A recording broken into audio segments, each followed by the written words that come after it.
Here's what you missed on the last episode.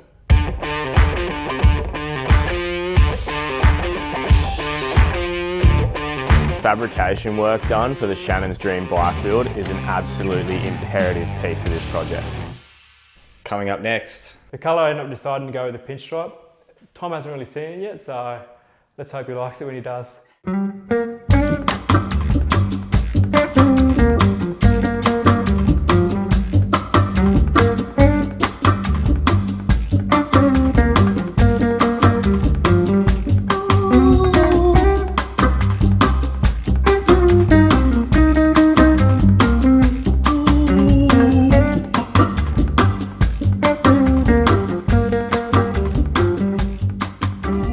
G'day Internet, we're back in the Purpose Built Moto garage for another episode of our Shannon's Dream bike build.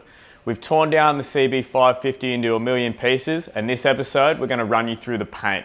You're not going to see too much of us here. Instead, we're going to be filming over at our mate Nathan's shop. He runs a garage called Livin' Loco and he does a bit of paint work from us from time to time. We're going to take you through the entire process, from him receiving a rusty box of parts right through to the incredible paint job that comes out.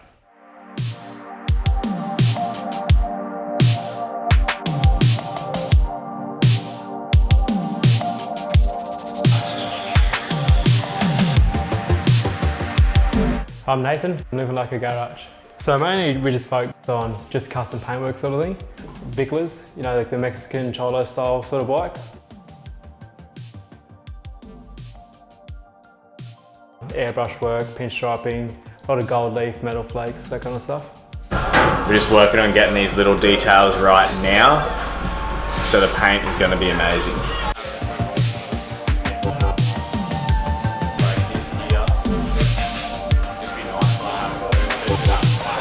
Basically, once I get the bike, I check it over, have to clean it all up, make sure there's no rust on it.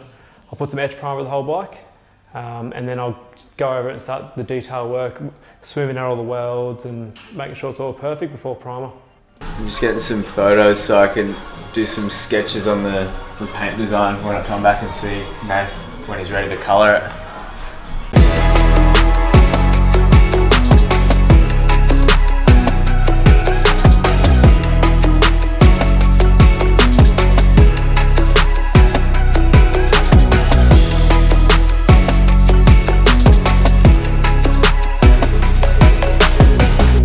Once it's primed up, then I'll get it out of the booth, let it dry for a few days, and then I'll sand that back with 240, and then go over that again with like 500, just to make sure it's perfect smooth. And if there's any touch-ups need to be done, that's when I'll do it. And then it's in the booth for some colour. So we had a quick meeting with Nathan yesterday from Livin' Loco. He's got the CB550 stuff or the CB500 stuff all prepped up and ready to paint. We're just heading over to his shop now to figure out the final little design pieces and mix up the colour that we're going to run with sort of once and for all. He's given us a few samples that we chose yesterday, but normally it helps to stand in front of all the bits and pieces and figure out exactly what it's going to look like in the metal. So we're just rocking up at his shop now. We'll take you inside and show you around.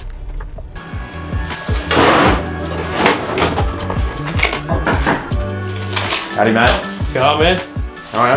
Not too bad. Mixing everything by hand. There's no computerized recipes or anything like that. It's all by eye. So all the paint jobs we do here is all custom mixed paint. Nothing's colour coded.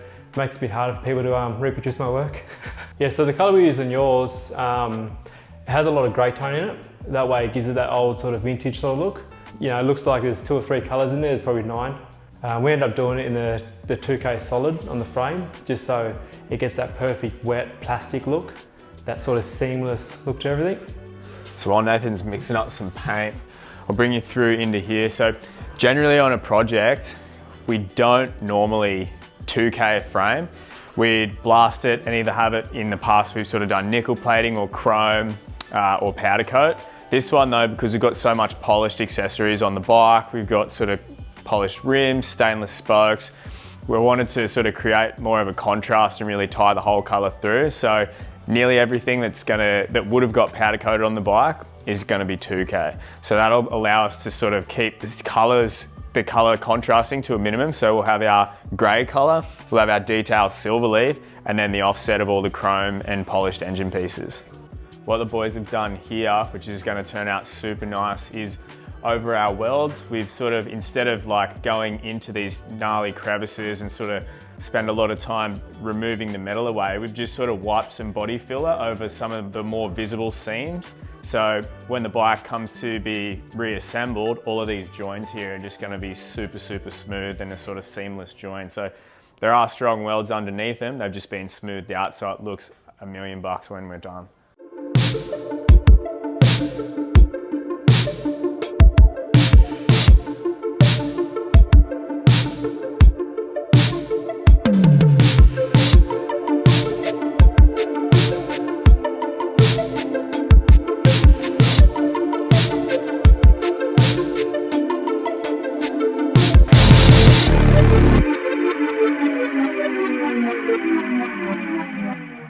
I just got a call from Nathan at Live in Loco. We're going to head around to his shop so we can go through the hand-laid silver leaf details and his pinstriping.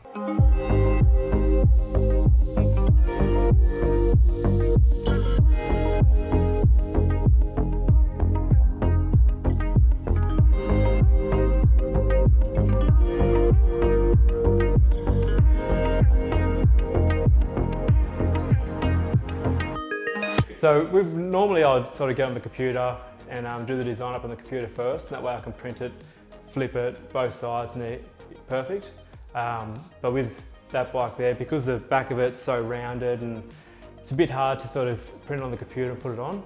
So I found it easy just to basically take the whole guard up and just sort of sketch it, freehand it. When I got it right, I'll get a razor blade, cut it out, and then peel that area out, and then I'll put the sizing down for the white gold.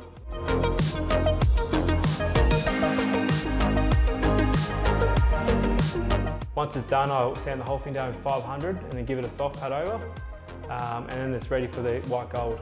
And so the process with that, basically you got to mask out your area you want to be all with the white gold, and then you'll put a gold leaf sizing down, which is like a glue, and then you've got to leave that for an hour or so, and then you'll be able to apply the white gold. And it's like it's a very thin tin foil sort of material. And then once you put that on, then you'll be able to brush that off with just a makeup brush.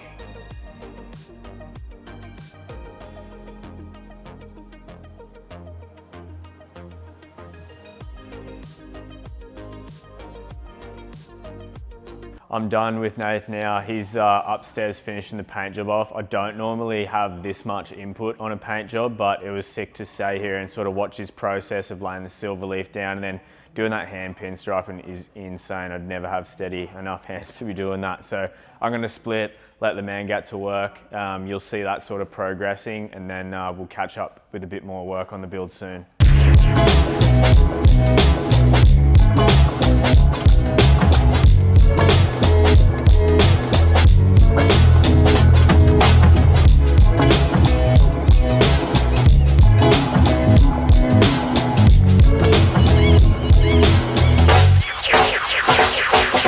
The colour I ended up deciding to go with the pinstripe. Tom hasn't really seen it yet, so let's hope he likes it when he does.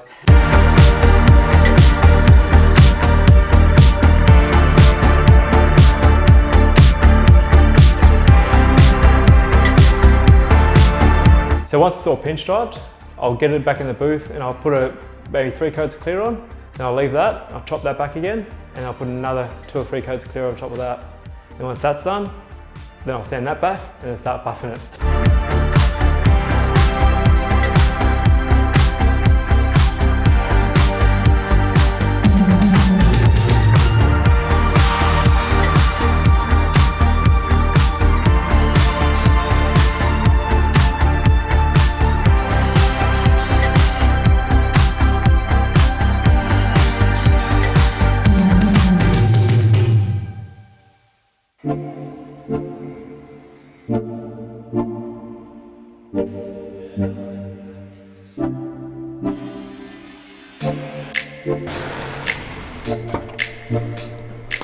I just got back from picking up the CB550 paintwork.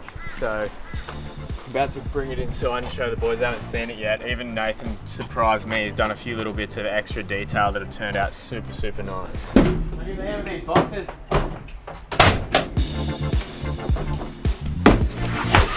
CB paintwork. Looks sick.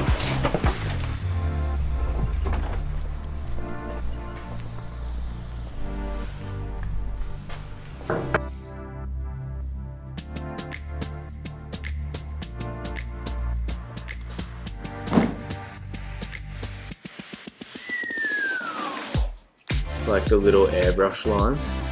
So it's like, you can see like a chamfer in the middle of the filigree. It's like the faintest detail you'd never even notice. You can sort of see that detail. Did you just like? Yeah, so with that, like this is all just hand done. This paint job is incredible. He's delivered above and beyond yet again. It's so sick. We got a heap going on in the shop at the moment. Make sure you guys like and subscribe to the Shannon's YouTube channel. Hit the notification bell. Here's what's coming up in our next episode.